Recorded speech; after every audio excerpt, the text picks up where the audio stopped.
नमस्कार। अगर उत्तर प्रदेश में एक अच्छी सरकारी नौकरी का इंतजार था तो समझ लीजिए वो इंतजार अब खत्म हो गया है। चलिए आज हम यूपी ट्रिपल एससी हवलदार प्रशिक्षक परीक्षा 2026 की हर छोटी बड़ी बात को अच्छी तरह से समझते हैं। तो सबसे पहले सबसे काम की बात, कुल पद कितने हैं? 209। जी हाँ, 209 पद खाली हैं। ये उत्तर प्रदेश के युवाओं के लिए एक बहुत बड़ा मौका है और अगर तैयारी सही हो तो एक सीट पक्की हो सकती है। अच्छा, अब ये तारीखें इन्हें तो कहीं लिख कर रख लीजिए। एप्लीकेशन शुरू हो रही है 19 जून 2026 से और चलेगी 9 जुलाई 2026 तक। और ध्यान रहे, फीस भरने और फॉर्म जमा करने की आखिरी तारीख भी 9 जुलाई ही है। और हाँ, अगर फॉर्म में कोई गड़बड़ी हो जाती है तो घबराने की बात नहीं, 16 जुलाई 2026 तक का टाइम मिलेगा उसे ठीक करने के लिए। तो आज हम क्या क्या देखने वाले हैं? पहले तो समझेंगे कि ये मौका कितना बड़ा है। फिर देखेंगे कि कौन कौन इसके लिए योग्य है, आवेदन करना कैसे है, सिलेक्शन का पूरा प्रोसेस क्या है और आखिर में कुछ बहुत जरूरी बातें जो बिल्कुल भी मिस नहीं करनी है। ये समझिए कि इस भर्ती के लिए ये पूरा रोड मैप है। तो चलिए शुरू करते हैं पहले हिस्से से, एक सुनहरा अवसर। यहाँ हम ये समझेंगे कि ये जो 209 पद हैं वो अलग अलग कैटेगरी में कैसे बटे हुए हैं, ताकि सबको पता चले कि उनके लिए क्या मौके हैं। तो देखिए, ये टेबल पूरी कहानी बता रही है। जो अनारक्षित यानी अनरिजर्व्ड कैटेगरी है उसके लिए 88 पद हैं। अनुसूचित जाति यानी एससी के लिए 39, अनुसूचित जनजाति एसटी के लिए 5, अन्य पिछड़ा वर्ग यानी ओबीसी के लिए 57 और ईडब्ल्यूएस यानी आर्थिक रूप से कमजोर वर्ग के लिए 20 पद रखे गए हैं। इससे एक अंदाजा लग जाता है कि किस कैटेगरी में कितना कंपटीशन रहेगा। अब आते हैं दूसरे और शायद सबसे जरूरी सवाल पर, क्या हम इस नौकरी के लिए योग्य हैं? चलिए इसकी सारी शर्तों को एक एक करके देखते हैं क्योंकि ये बहुत महत्वपूर्ण है। देखिए, सबसे पहली और सबसे बड़ी शर्त जिसके बिना आप अप्लाई ही नहीं कर सकते वो है प्रारंभिक अर्हता परीक्षा यानी पीईटी 2025 में एक वैलिड स्कोर। अगर ये नहीं है तो आगे की बात ही खत्म हो जाती है। उम्र की बात करें तो ये 18 से 40 साल के बीच होनी चाहिए। पढ़ाई में कम से कम 12वीं पास होना जरूरी है।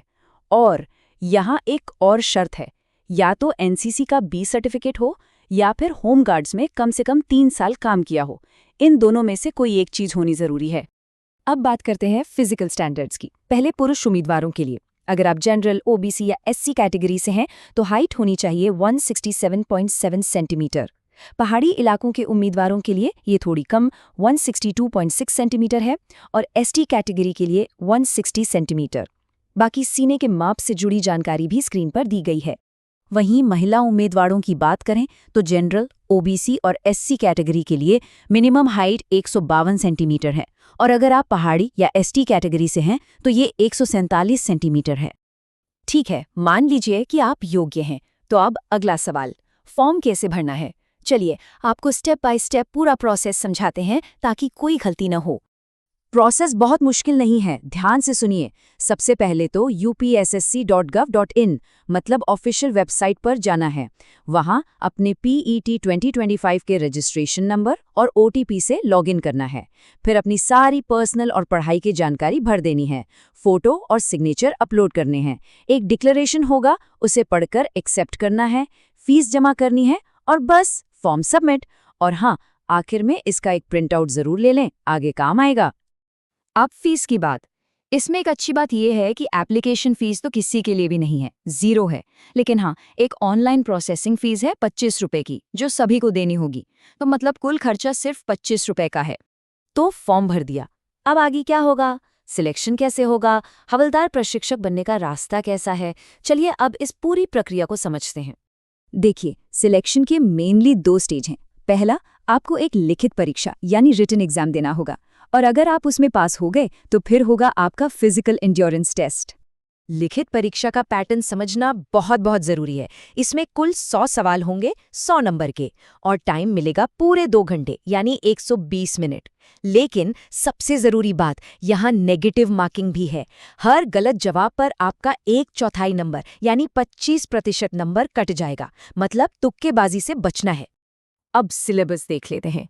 सबसे बड़ा हिस्सा है जनरल स्टडीज का, पूरे 60 नंबर का।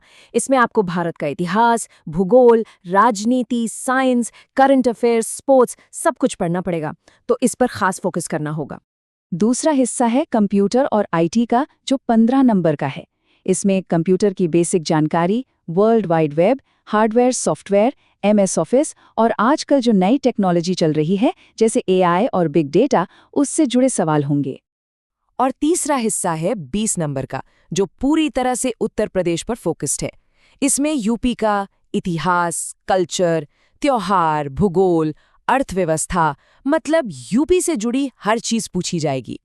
अच्छा, जब रिटन एग्जाम क्लियर हो जाएगा तब होगा फिजिकल टेस्ट। ध्यान रहे, ये सिर्फ क्वालिफाइंग है, मतलब इसके नंबर मेरिट लिस्ट में नहीं जुड़ेंगे, लेकिन इसे पास करना जरूरी है। पुरुषों को 25 मिनट में 4.8 किलोमीटर दौड़ना है और महिलाओं को 14 मिनट में 2.4 किलोमीटर। चलिए, अब हम अपने आखिरी हिस्से पर आ गए हैं। यहाँ कुछ ऐसी जरूरी बातें हैं जिन्हें फॉर्म भरने से पहले आपको एक चेकलिस्ट की तरह देख लेना चाहिए। तो एक बार फाइनल चेक कर लें। सबसे पहले, क्या पेटी 2025 का स्कोर वैलिड है? दूसरा, अपनी उम्र, पढ़ाई और फिजिकल स्टैंडर्ड्स को नोटिफिकेशन से दोबारा मिला लें। तीसरा, अपने सारे डॉक्यूमेंट्स, फोटो, सिग्नेचर पहले से तैयार रखें। चौथा, आखिरी तारीख याद है ना, 9 जुलाई 2026। और पांचवा, 25 रुपए की फीस टाइम पर जमा कर दें, वरना सारी मेहनत बेकार हो जाएगी। तो सारी जानकारी अब हमारे सामने है, एक एक स्टेप को हमने समझ लिया है। अब तैयारी की बारी है। तो सवाल बस एक है, क्या हम सब इस चुनौती के लिए तैयार हैं? हमारी तरफ से ढेर सारी शुभकामनाएं।